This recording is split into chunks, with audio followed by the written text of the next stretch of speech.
Heat and humidity threaten priceless artifacts after the AC broke down at the Southwest Florida Military Museum.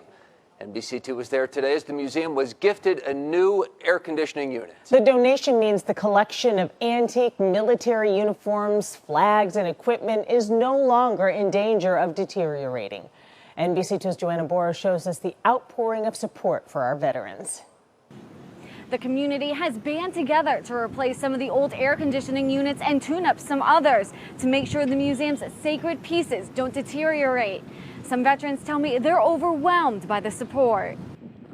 That touches me right here because it means that we're doing something right. Today, various companies came together to donate supplies, labor, and money to revamp the Southwest Florida Military Museum and Library's air conditioning unit in Cape Coral. Over the years, the VA has done very good for me and helped me, and I've been blessed. But to see what these folks do here, I mean, at this museum and preserving the artifacts, but not only that, the way they provide for a lot of veterans who aren't as blessed as I am. A few weeks ago, the worn AC unit failed, and for 8 days, the museum's priceless gifts were left vulnerable. Physically, I was sweating. With all of the excellent artifacts that we have here, we could not afford not to have this building air conditioned, let alone for the people, but for all of the wonderful articles that are stored here and displayed here. A crane lifted a brand new AC unit up onto the roof as laborers hooked it up. Other workers installed new air compressors into an existing unit.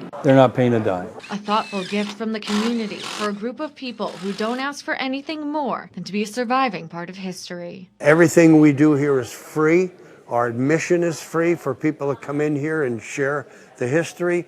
We give free lunches. We have free haircuts to veterans.